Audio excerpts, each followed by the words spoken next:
الحمد لله الحمد لله الذي لم يزل عليا ولم يزل في عله سبيله إذا أمته وجدته نبيا وإذا أمته وفيه قدرة من دمره أمرة أرض ريا ونظرة بعين رحمته تصير الكافر وليا الجنة لمن أطاعه والعبدا حبشيا والنار لمن عصى وضو شريا نسيا أشهد أن لا إله إلا الله وحده لا شريك له وأشهد أن محمدا عبده ورسوله شهادة تبلغنا رفيع المعلية فصل وسلم وبارك على سيدنا محمد يا له من أبي له مسرد لا نسي وجنب ريسوم سرية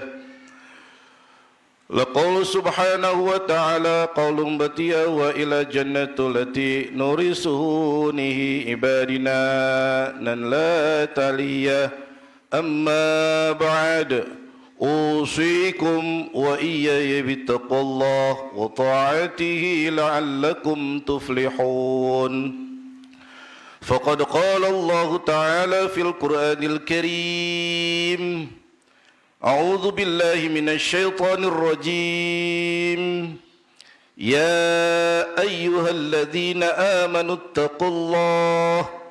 اتقوا الله ولتنظر نفس ما قدمت لغد واتقوا الله إن الله خبير بما تعملون Sadaqallahul azim.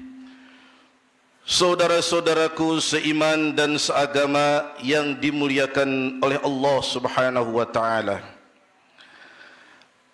Hakikat kehidupan dunia ini adalah kesempatan satu-satunya yang Allah berikan kepada kita untuk mencari bekal demi melanjutkan estafet perjalanan berikutnya yang masih sangat-sangat panjang dan jauh.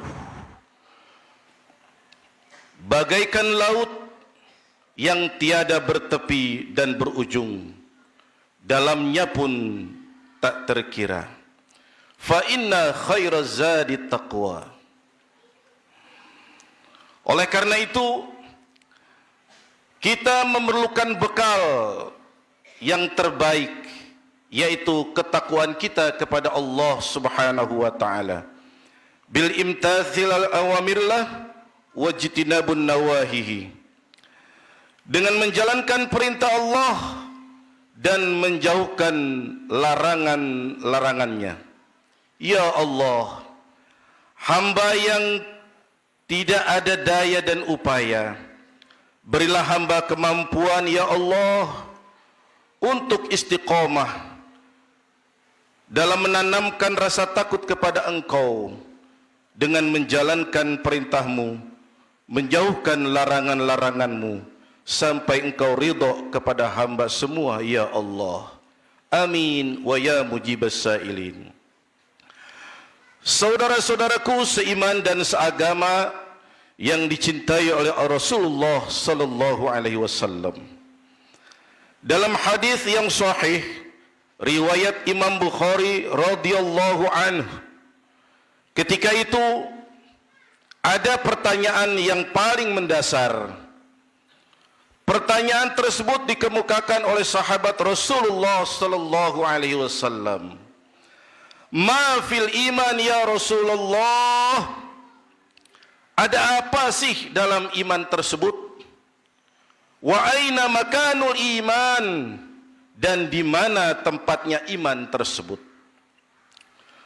Substansi iman, kata Rasulullah sallallahu alaihi wasallam, isi daripada iman itu adalah nisfun fi syukri wa nisfun fi sabr.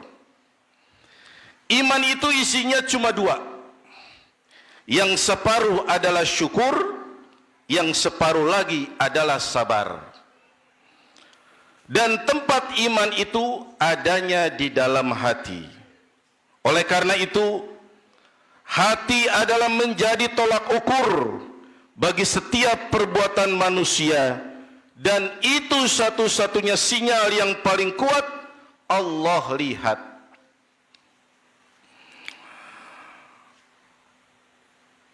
Innallaha la yanzuru ila suwarikum wala ajsamikum walakin yanzuru ila qulubikum. Satu-satunya yang menjadi sinyal yang paling kuat untuk Allah perhatikan dan monitor adalah al-qalb, yaitu hati manusia, yang tempat bersemayamnya iman, yang isi iman itu adalah rasa syukur dan sabar.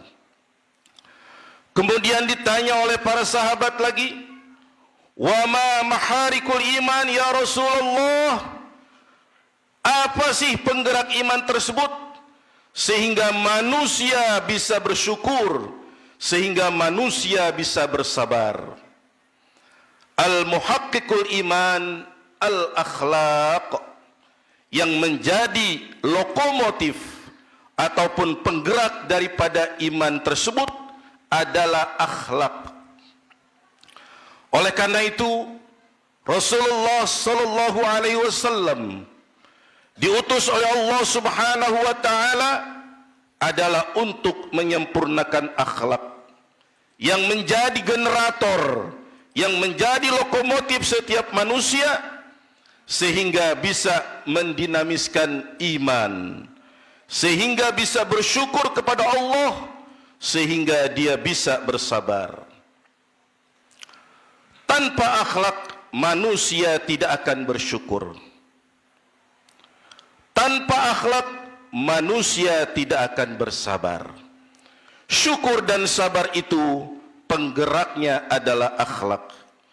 Dan Rasulullah sallallahu alaihi wasallam diutus untuk menyempurnakan akhlak, liutammima makarimal akhlaq.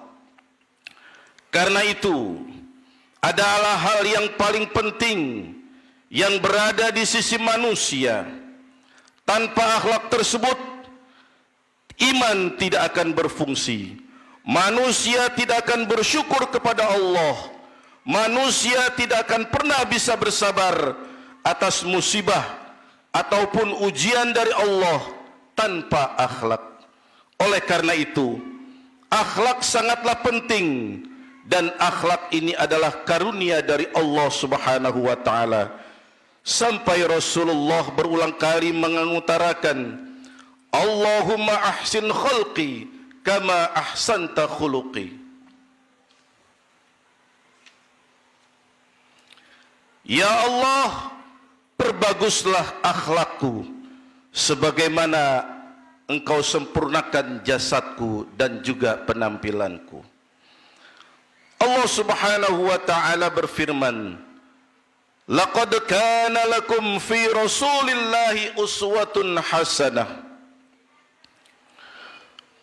Engkaulah menjadi contoh barometer bagi setiap akhlak, baik akhlak kepada Allah ataupun akhlak antar sesama manusia.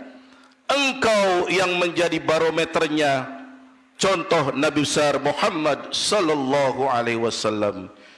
Innaka la'ala khuluqin azim.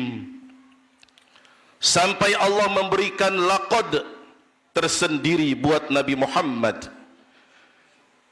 Tidak ada nabi, tidak ada rasul yang seperti engkau, menjadi barometer dan mercusuar akhlak yang menjadi kebanggaan Allah Subhanahu wa taala. Oleh karena itu, kita sebagai umat Nabi Muhammad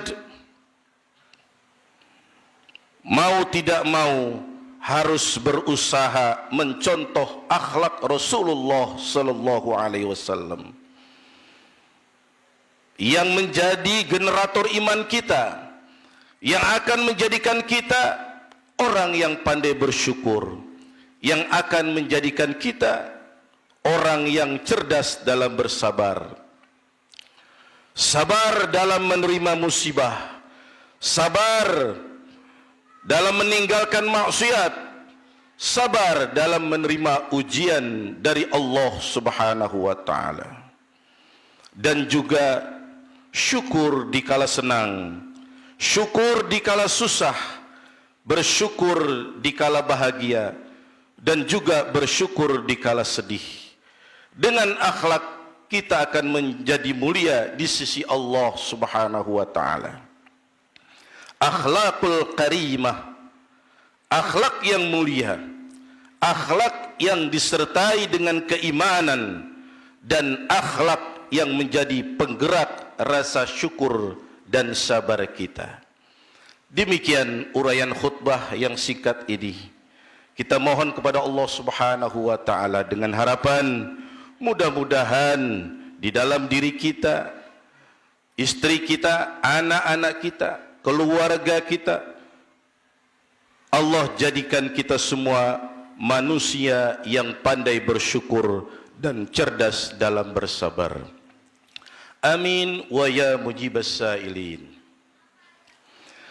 A'udzu billahi minasy syaithanir rajim. Bismillahirrahmanirrahim. Idza jaa nasrullahi wal fath wa ra'aitan nasa yadkhuluna fi dinillahi afwajan fasabbih bihamdi rabbika wastaghfir innahu kana tawwaba. Barakallahu li wa lakum fil Qur'anil azim wa nafa'ani wa iyyakum bima fihi minal ayati wadh-dhikril hakim wa taqabbala minni wa minkum tilawatahu innahu huwas samiul alim. Aqulu qawli hadza wa astaghfirullahal azim li wa lakum wa lisairil muslimina wal muslimat wal mu'minina wal mu'minat fastaghfiruhu innahu huwal ghafurur rahim.